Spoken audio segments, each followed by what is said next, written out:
He cheated now. I'm engaged to his former boss. I've spent my life pouring every ounce of me into others, my time, my heart, my soul, only to be met with silence, disregard, and venom disguised as truth.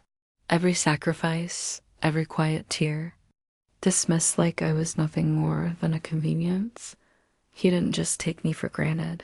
He crushed me with words sharp as knives. You'll never be enough. He spat like it was fact. The coldness in his eyes wasn't just cruelty, it was a message. My worth was invisible, my pain irrelevant. For years, I swallowed it all. The exhaustion settled deep in my bones, and I forgot what it meant to matter. But tonight, in the stillness of my breaking, I saw it clear no more. I am not the shadow you painted me to be. My name is Helen, and this is the moment I choose myself. People assume that after 60, your life softens like bread left too long in the warmth, edges fading, center going quiet. But mine was just muted, not soft, not tender, just quiet in all the wrong ways. For 38 years, I was Harold's wife. I said it like a badge of honor once. A role I poured myself into until there was very little left to claim as mine. Marriage, motherhood, homemaking, hostessing, volunteering, every inch of my life was sewn into someone else's hemline. I didn't notice the unraveling until the silence in our home became louder than our conversations. We lived in a tidy two-story in the suburbs of Charleston, where the garden bloomed more than our marriage. I tended to roses in the spring, hostas in the summer, and the ache in my chest all year long. Harold worked late often, always one more meeting, always quarterlies are due. I knew those excuses by heart. I accepted them like I accepted lukewarm coffee and obligatory anniversary cards, without question, without confrontation. Looking back, I think the loneliness had been fermenting quietly inside me for years. It crept into the way I folded his shirts, how I set the table for two but stopped lighting the candles, how I smiled during dinners with friends while my insides twisted with the bitter knowing that no one really saw me anymore.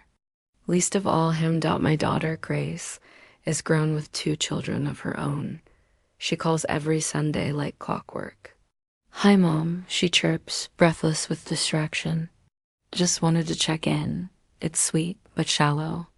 I'm background noise between swim lessons and PTA meetings. I don't blame her. This world is fast and ruthless with mothers once. We've served our usefulness. Even in my book club, if you could call it that, I found myself fading. Once, I suggested a novel by Toni Morrison, hoping to dive into something that dug deeper than best-selling fluff. The silence that followed was almost comical. "That's heavy, Elaine," Margaret said, pouring another glass of Chardonnay. I gave up suggesting anything after that.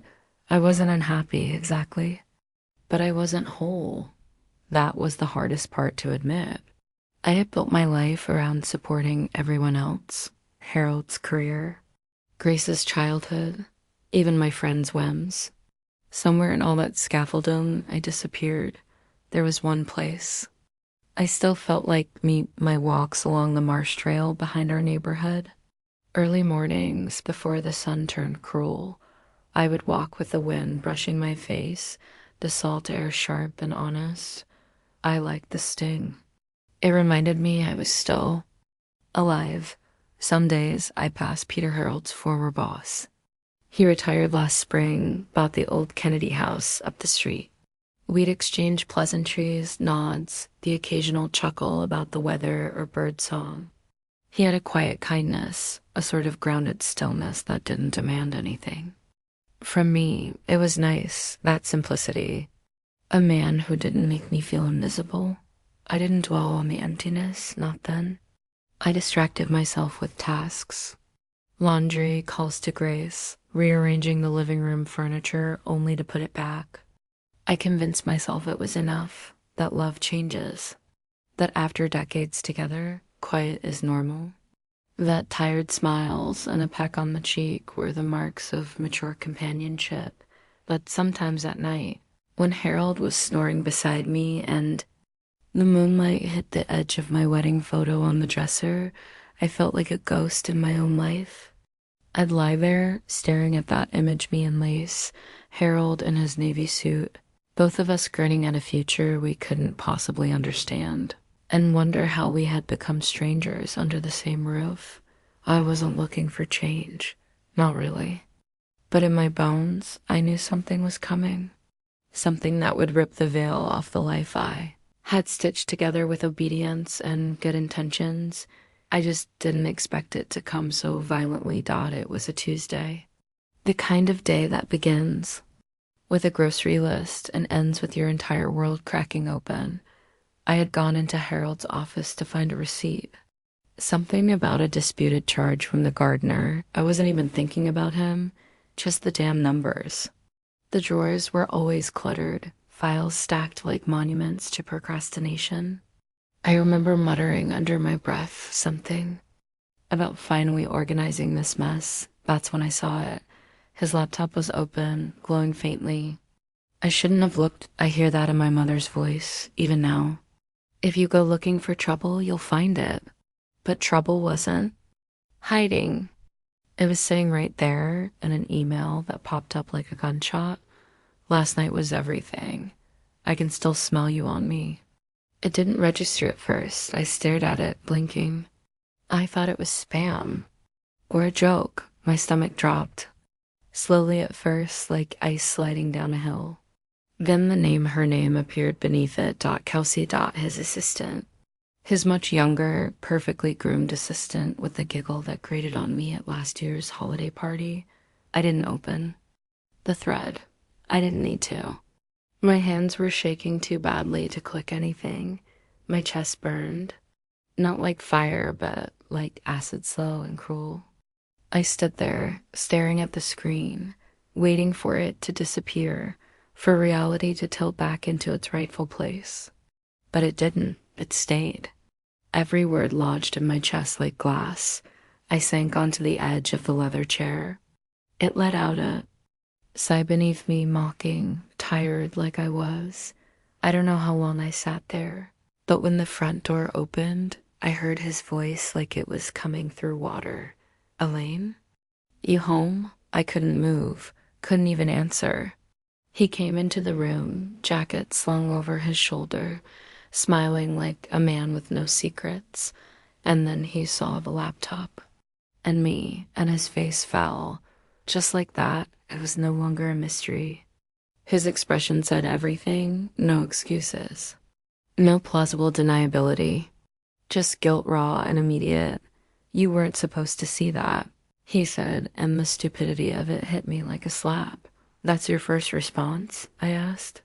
My voice didn't sound like mine. It was too calm, too detached. I could feel my fingers tingling, my vision narrowing. I'm sorry. Let me explain. I got caught. He opened his mouth, then closed it again. A coward's ballet. I stood, legs trembling.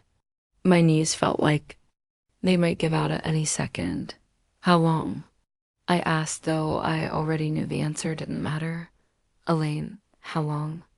I barked out. He hesitated. A few months, I laughed. It startled both of us. It wasn't joy. It was rage wearing a mask of disbelief. A few months, I repeated. So every time you said you were working late, every board meeting, every excuse, you were with her? He didn't answer.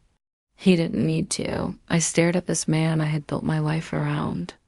I remember bringing him soup when he had the flu, pressing his shirts before interviews, laughing at his tired jokes in rooms full of people who didn't see him the way I used to. I had poured decades into this man, and he had emptied himself into someone else without hesitation. You said I was your partner, I said quietly, the tears finally pressing forward. You said I was enough. He stepped toward me. I didn't mean to hurt you. I raised my hand. Don't you dare touch me. The silence that followed was suffocating. I felt like I was drowning in a room filled with air. Need you to leave, I said. My voice was low, but final. Elaine, can we just talk? I said leave. And he did. The door closed behind him with a soft click, but it echoed through me like thunder. I stood there in the wreckage, not just of a marriage, but of a life I had clung to like a lifeboat. And for the first time in years, I didn't know who I was without him, that I was about to find out. The next morning, I didn't wake, I rose.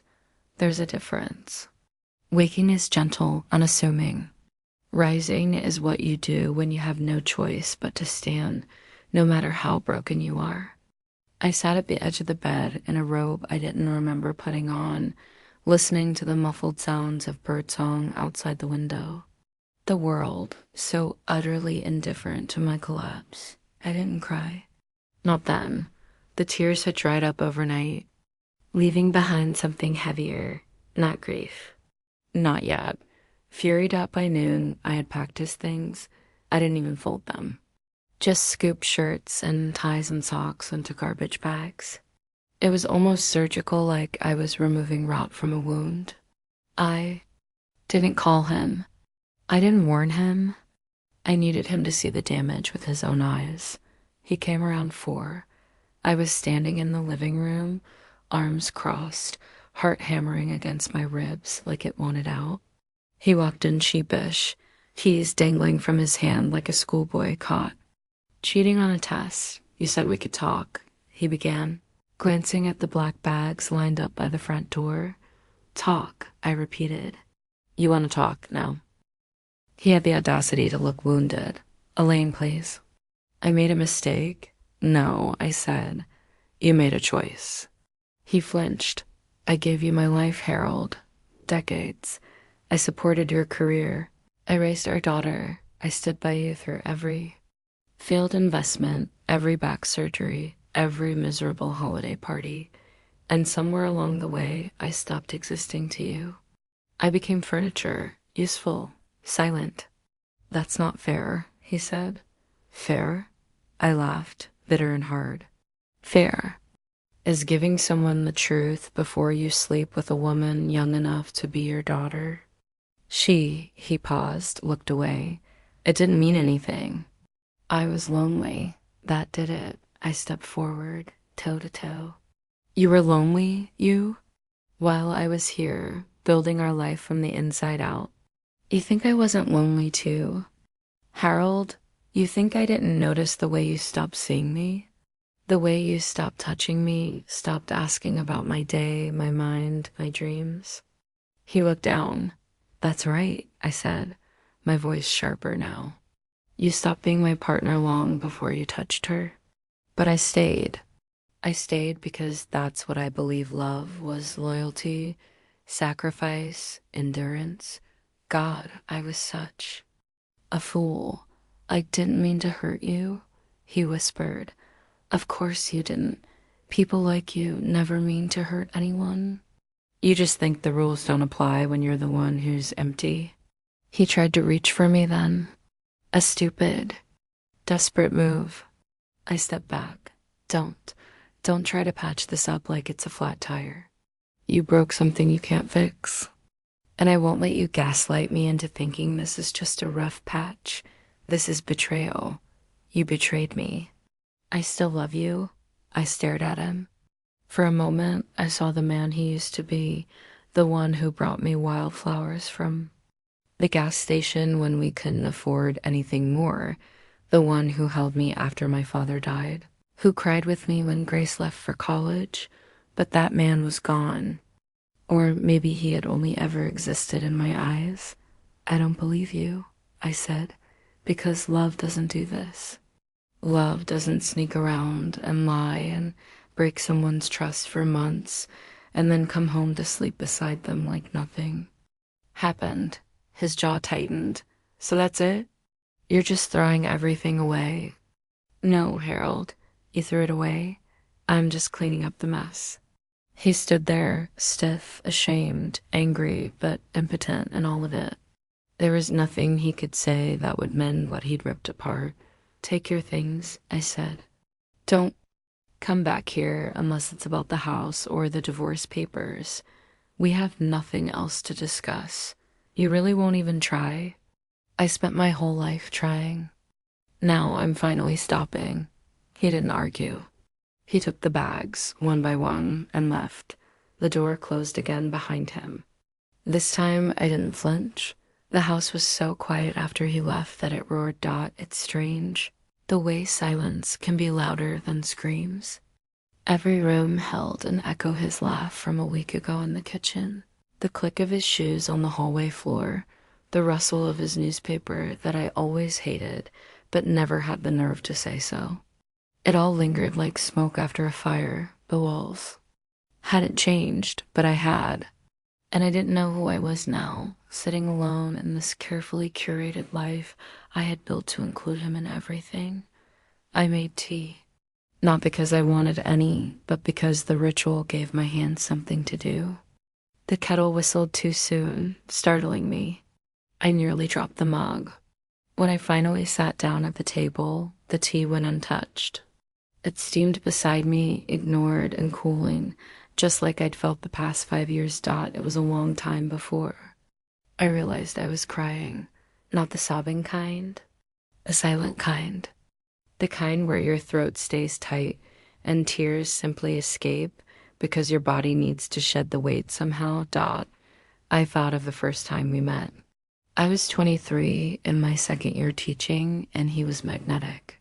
Confident, funny in the way men were allowed to be, big smiles, bold opinions, a little smug but sweet about it. He pursued me, told me I was brilliant, called me fire and grace. He used to bring me pastries at lunch, used to sit in the back row of my classroom when he got off work early just to watch me teach. What happened to that man? Or had he always been this man, and I just didn't want to see it? I didn't want to admit how many years I had spent shrinking myself to keep him comfortable. How often I'd said, I'm fine, when I wasn't. How I'd stopped asking for things because it was easier to go without than to feel like a burden. I thought that was love, compromise, patience, forgiveness. But now it felt like erasure. When was the last time he asked me how I was doing? When was the last time I asked myself? I had spent so long existing in service of other people. Harold, Grace, even my sister, who only called when she needed something. I'd let everyone take pieces of me until I was hollowed out and smiling. The betrayal wasn't just about him sleeping with another woman. That hurt, yes, deeply. But what burned even more was the realization that I had abandoned myself long before he ever did. I looked down at my hands, wrinkled, veined. The hands that had packed lunches, signed checks, held trembling little fingers during thunderstorms. The hands that had held his when he wept over his mother's death. The hands that had never held anything for me. There was rage. Real rage, and I didn't want to push it away this time. I didn't want to swallow it with chamomile tea and soft platitudes about aging gracefully and being the bigger person. I wanted to feel it, to honor it, because maybe if I finally let myself burn, I'd come out of it made of something stronger. Wandered into the bedroom where his pillow still held the faint shape of his head. I almost reached for it, then I stopped. I turned on the light instead, opened a window. And for the first time in years, I took out the journal I used to write in when I still had thoughts I believed mattered. It took a while before the pen met the page, but when it did, I wrote, he betrayed me. But maybe the real betrayal was mine. Every time I silenced my own voice to keep the peace, I stared at the sentence, breath caught in my chest. Then I underlined it. That was the truth. The hardest part wasn't letting him go. It was finally meeting myself. After all these years and realizing I had no idea who she really was. But I was going to find out. It didn't come in a blaze. It wasn't dramatic like the movies. No smashing of plates. No primal screams from the bathtub. The moment of clarity crept in like dawn, subtle, relentless, unavoidable. It started the way real change often does, with a question: what do I want? Not what should I do or what would make things easier, what do people expect of me? But what do I want?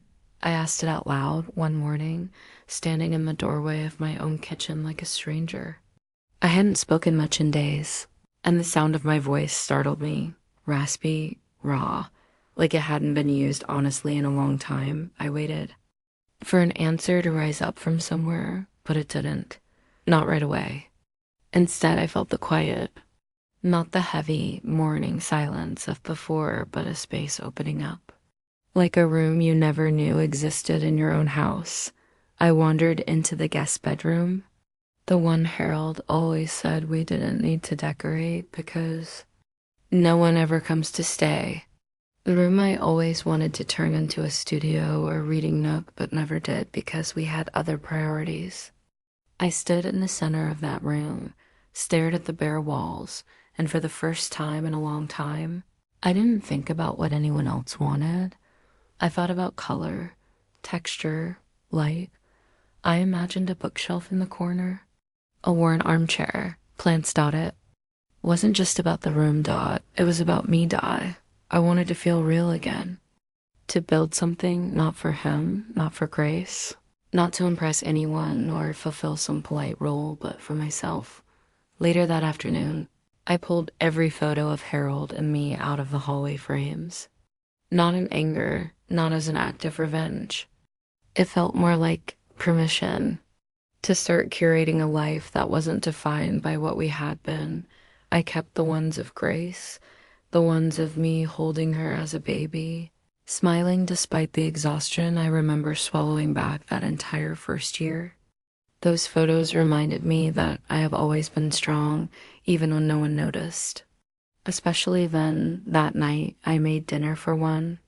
Not out of sadness, but as an act of defiance against the voice in my head that said, "What's the point?" I lit a candle, played Billie Holiday. I ate slowly, mindfully. Every bite felt like a small reclamation. This is my table now, my home, my life. I didn't feel powerful, not exactly. But I felt present. That's when I knew I wouldn't be forgiving Harold. Not yet. Maybe not ever. Forgiveness, I realized, is not a door you open for someone else. It's a house you build when you're ready to live in it. And I wasn't building that house, not for him. What I was building was something else. Something unfamiliar but entirely mine. Boundaries. A sense of self. A life not lived as an afterthought. Spent that evening writing again. I wrote a list. Not of goals or to-dos, but of things I missed things. I'd buried under years of compromise. Painting. Dancing barefoot in the living room. Making messy dinners without worrying about calories. Reading for hours without being interrupted.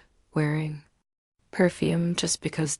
And at the bottom I wrote, feeling wanted, not needed, wanted. That one gutted me, because I realized how long it had been since I'd felt desired, not for what I could do, but simply for being me. I wanted that again.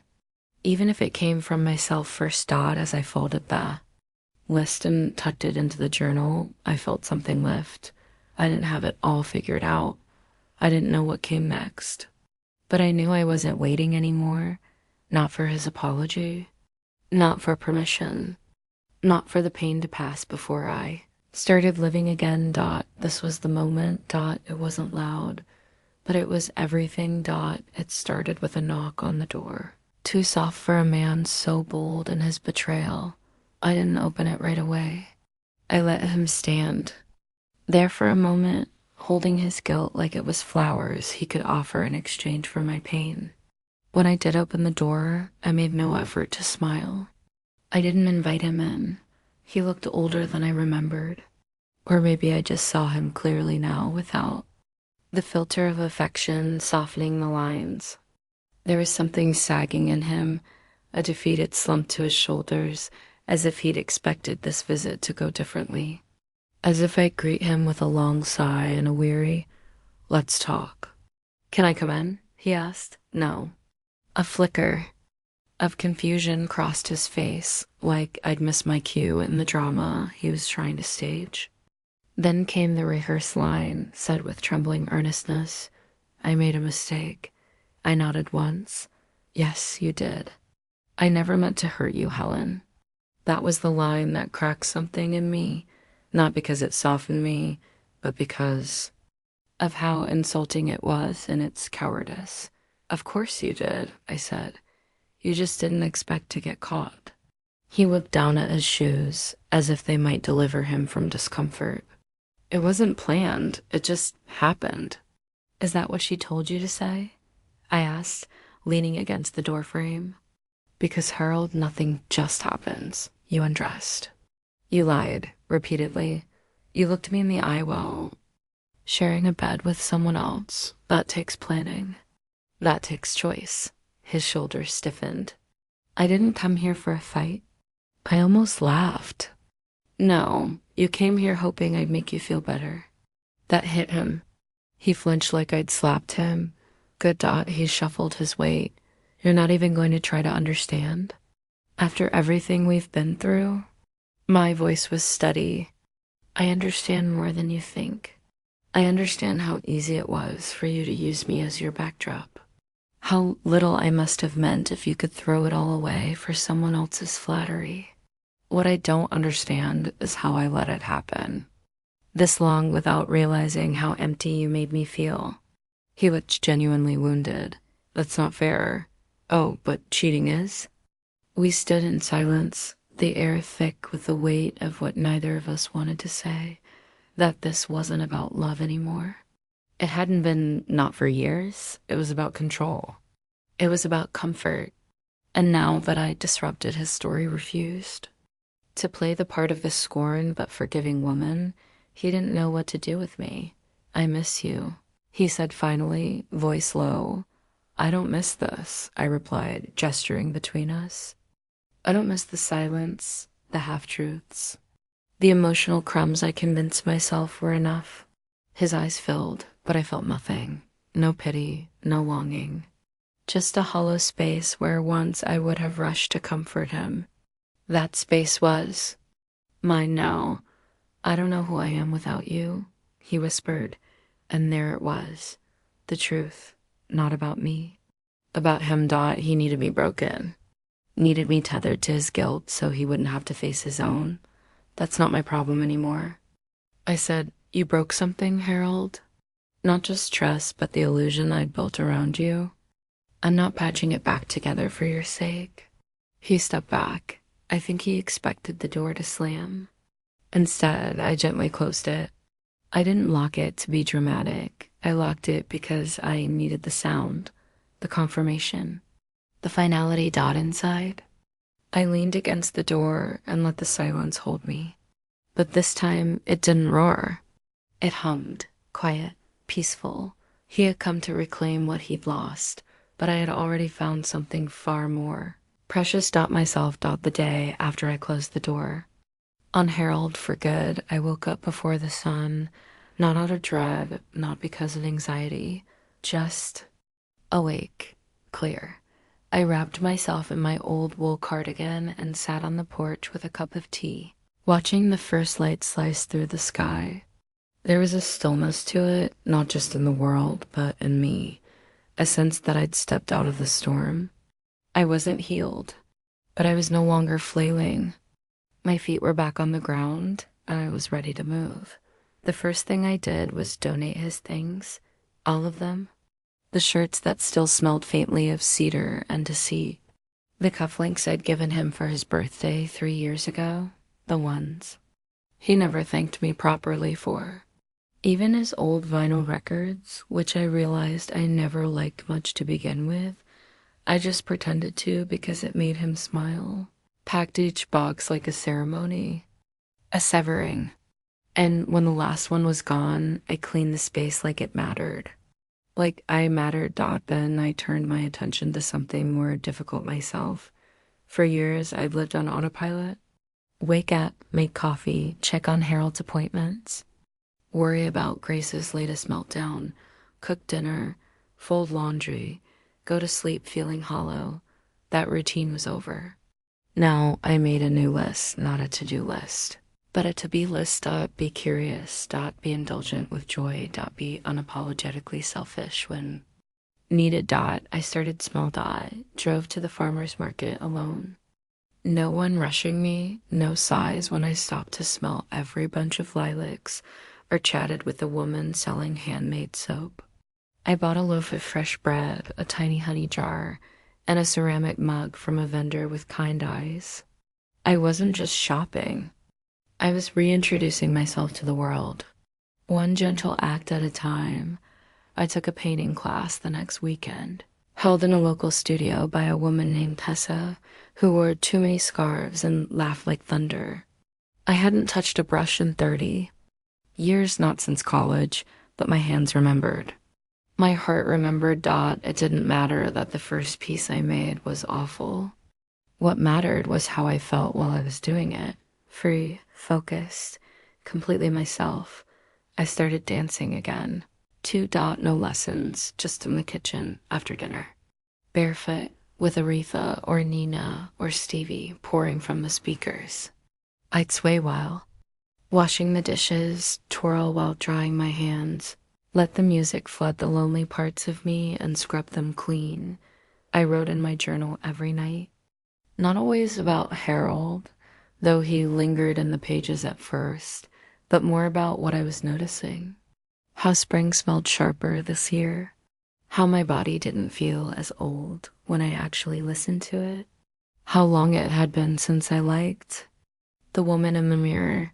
And slowly, I did.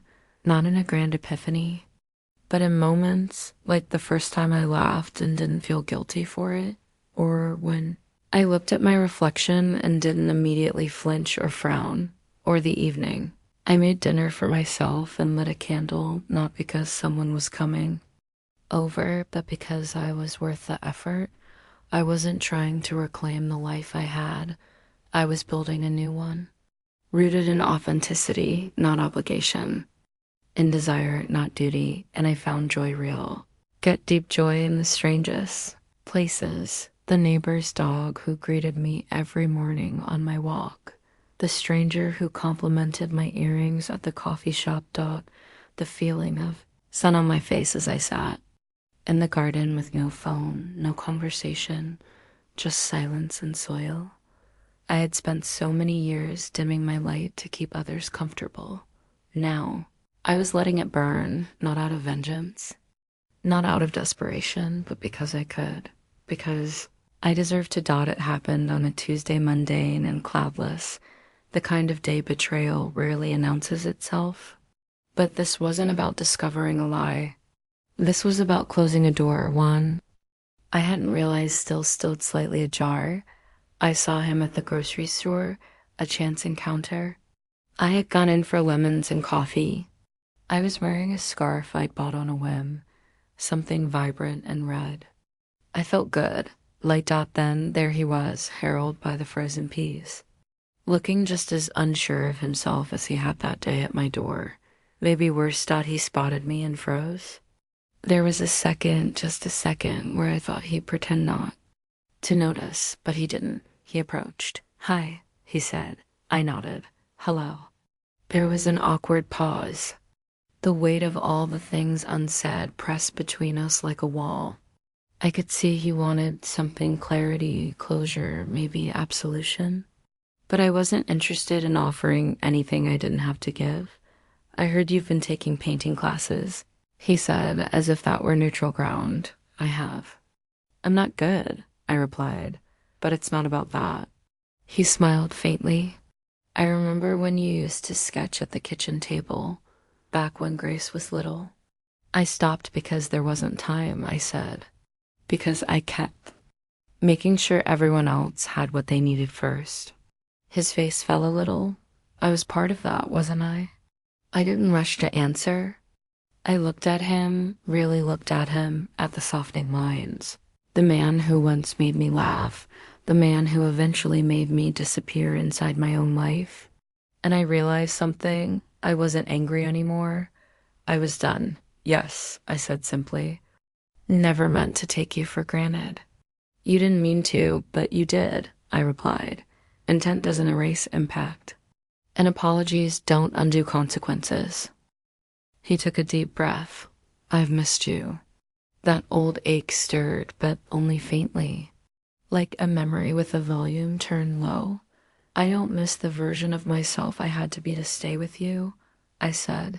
She was so small, so tired. I don't want to be her again. He looked down at the shopping cart. It was half full with bachelor staples, frozen meals, a sad-looking loaf of bread, instant coffee. A life on autopilot. I used to live like that. For years, I was thinking, he said quietly, maybe we could have dinner sometime, just to talk. No expectations. It might have been tempting once. A chance to assert my power by saying yes and holding it over him. But I wasn't in the business of revenge. I wasn't in the business of keeping old wounds open. No, I said gently. He blinked. No, I don't need to relive it. I don't need to sit across from you and try to make sense of something that never did. I don't need to give you access to the woman I've become. You forfeited that.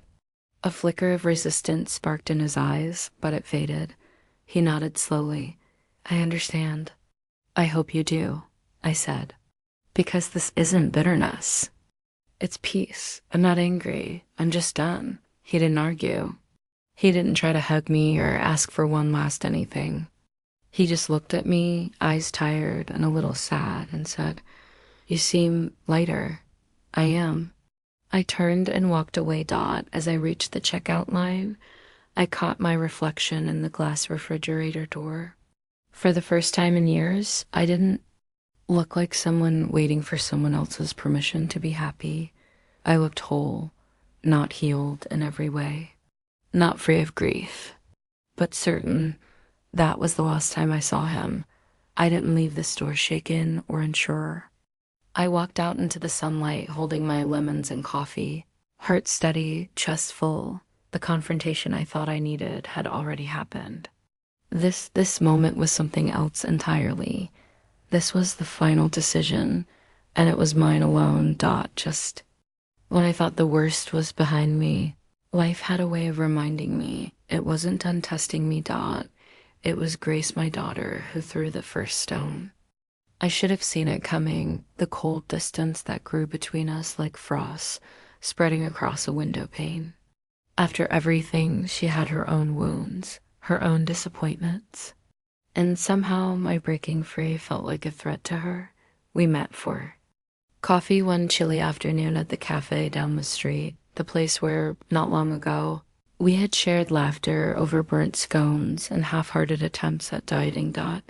She was late, as always, and when she arrived, her eyes avoided mine. I've been meaning to talk to you, she said, voice clipped. I nodded, stirring my tea. The warmth was a comfort against the chill. I don't know if I like this new you, she said bluntly. I blinked. What do you mean? This change. You're different. You're not the person I grew up with. You're not the mom who put everything aside for me. You're selfish. The word hit me like a slap. Selfish. That old accusation. The one I believed for years.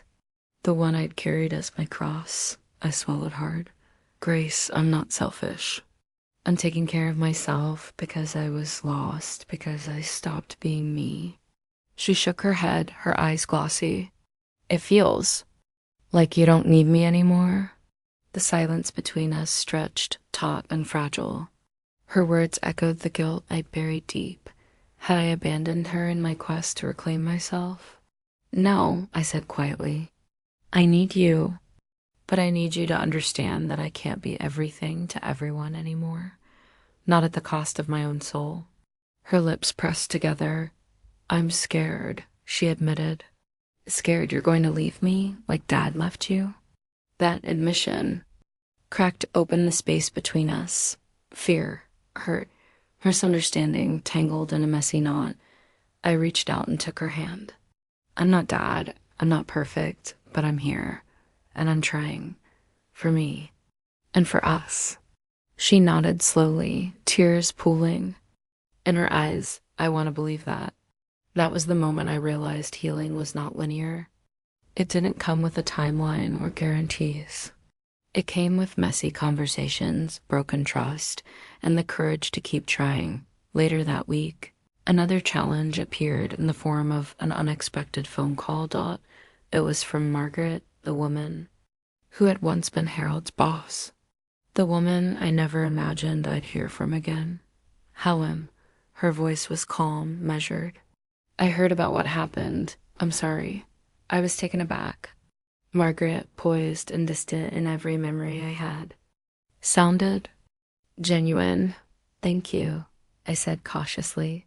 I wanted to say something else, she continued. If you ever want to talk or if you need anything, I'm here. I hung up, heart pounding. The world was smaller than I thought, but people connected in ways I hadn't imagined. But I also felt a flicker of something else, unease. What did she want? Was this a peace offering? Or something else? I reminded myself, boundaries were still my armor. I could be kind without being vulnerable. That evening, as I sat by the window watching the sky bleed into twilight, I thought about the battles ahead. That this journey wasn't just about reclaiming myself from Harold. It was about navigating the shifting relationships, the unexpected challenges, the fears that lingered in the hearts of those I loved. And about holding firm, because growth was not neat. It was jagged and complicated and beautiful, and I was ready to face it all one breath at a time. Some nights, when the house was quiet and the shadows grew long, doubt crept in like a thief. It wasn't loud or dramatic, no explosive thoughts or sudden panic attacks. Instead, it settled softly, wrapping around my heart like a slow fog. Had I done the right thing? Was walking away from Harold the moment of courage I believed it was, or just the easiest escape from years of tangled emotions? I sat by the window, the notebook open on my lap, the pen idle in my hand. The night air smelt faintly of rain and jasmine, a scent that always reminded me of the garden my mother once tended. I wrote down the questions that gnawed at me. Am I too harsh, too unforgiving? Did I close the door too soon? Was there love left to salvage, or just memories I clung to out of fear? Memories, they were the double-edged sword of my life now. Some were warm and soft, like the afternoon Harold surprised me with tulips. Others were sharp and cold, like the silence that followed when I tried to speak up. I remembered the tightness in my chest during those years, the years. I ignored the cracks growing between us because I told myself love meant sacrifice, meant endurance. But had I just tolerated neglect? Had I mistaken pain for normalcy?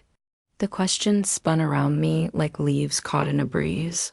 Unsettled and restless, I thought about forgiveness, what it truly meant.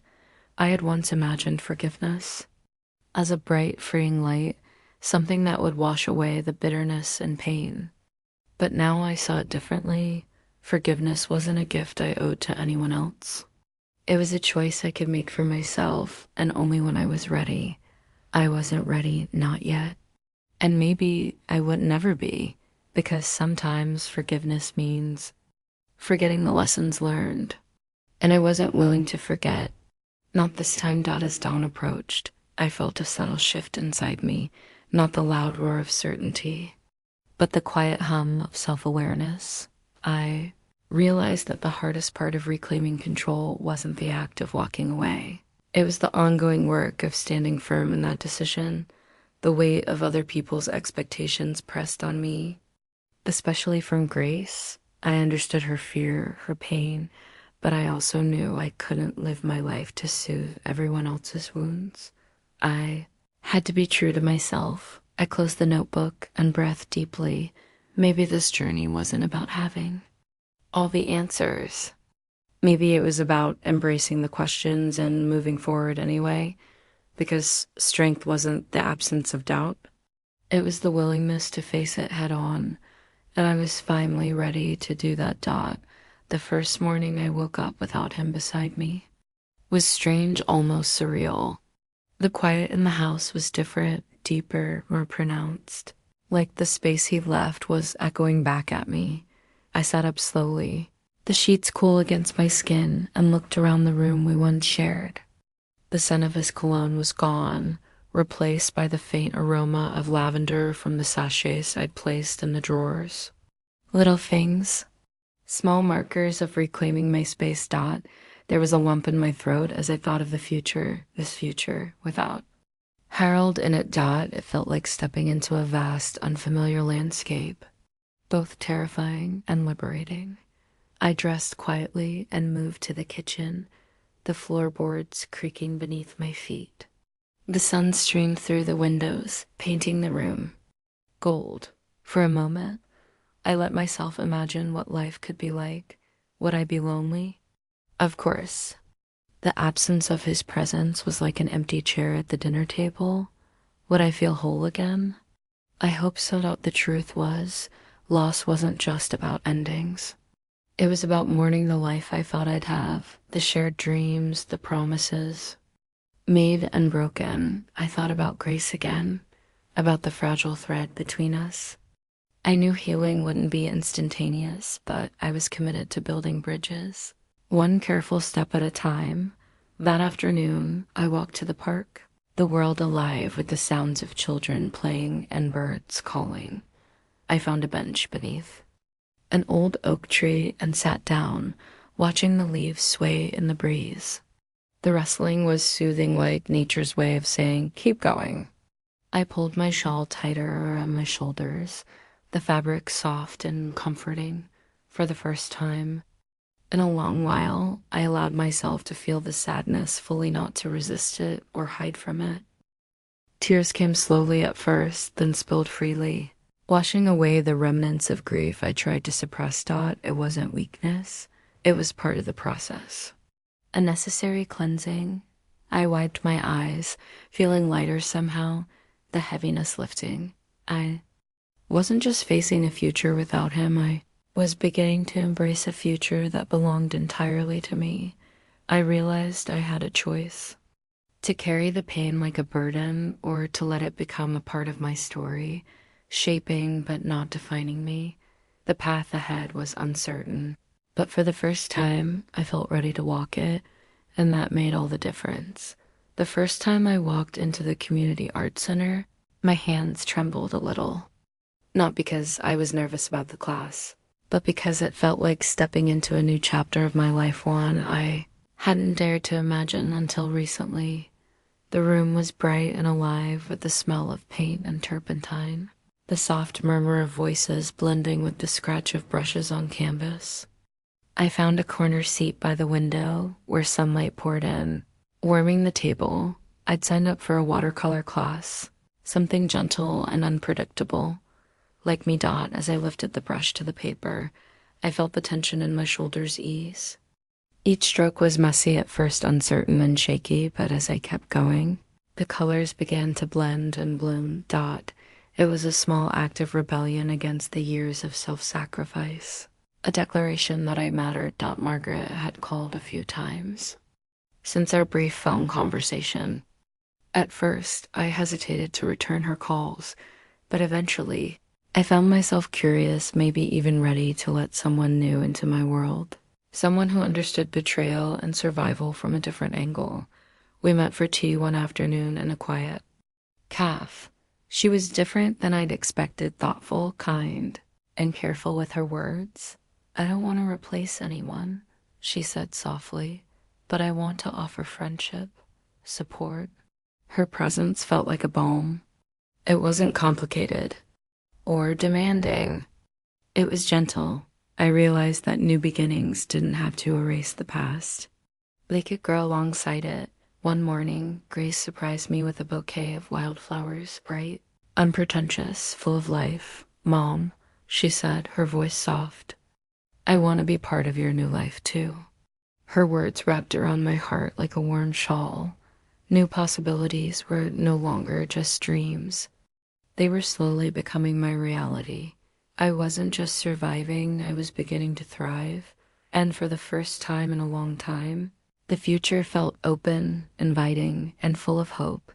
It happened on an ordinary Thursday, in an ordinary moment that suddenly felt like a test. I was at the grocery store when I bumped into Thomas, an old friend from years ago, before all the heartbreak and betrayal. He smiled warmly, but as our conversation unfolded, I felt the familiar pull of old patterns, the subtle undertones of expectation that women my age should settle, slow down, maybe even return to the safety of familiar roles. "You've changed," Thomas said, his eyes searching mine like he was trying to place the woman in front of him. "I have," I replied firmly. He hesitated, then added, "Are you sure you're not rushing into things? You don't have to do this alone, you know."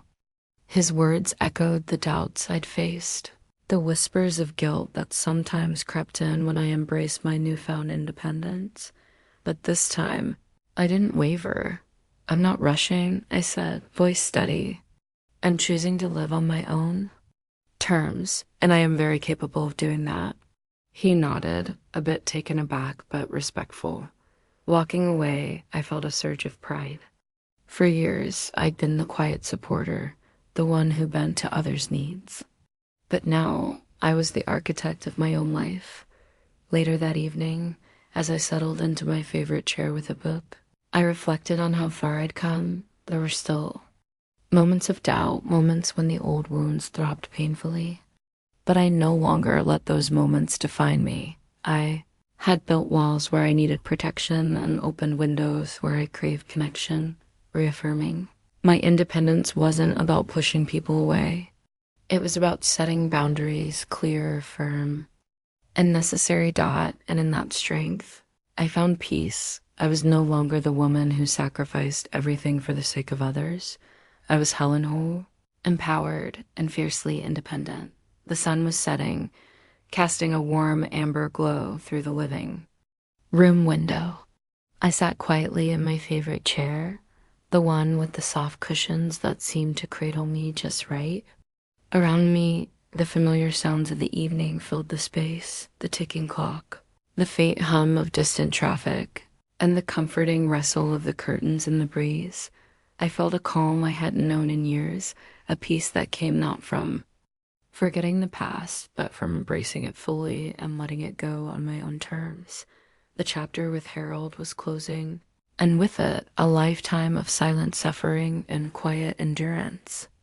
I thought about the tears I'd shed, the nights I'd spent wrestling with anger and confusion, the moments when I thought I'd never find my way back to myself. But here I was standing firmly in the present, ready to turn the page. Forgiveness hadn't come as a gift from him.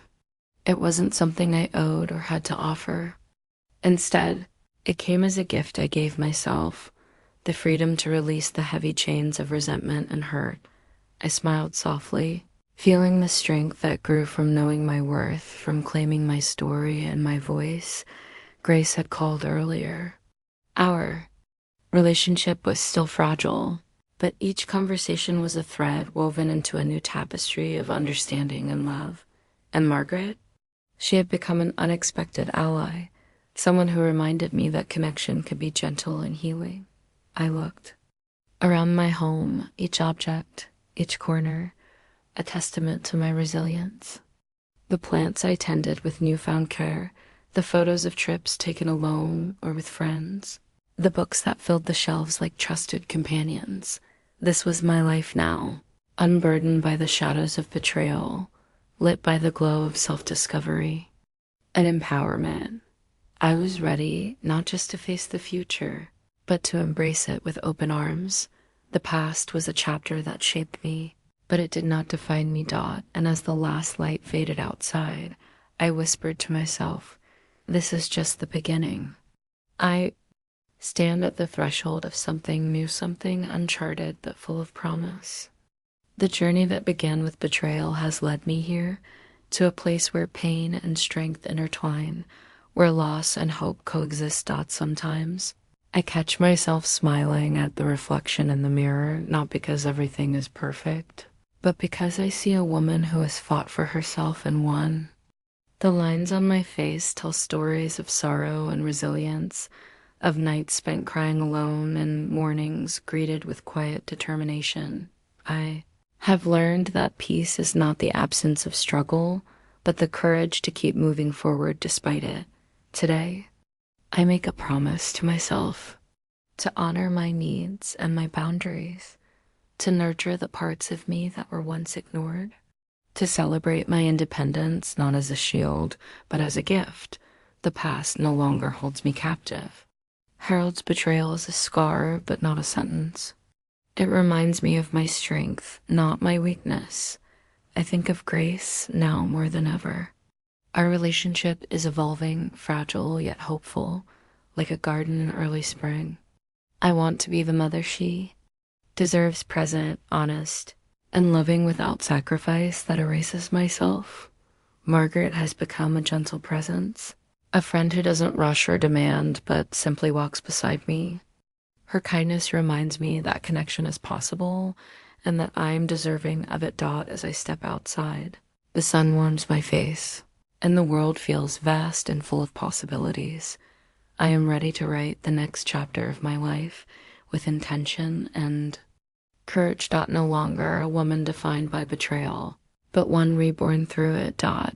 This is my story of heartbreak, healing, and hope. And it is only just beginning.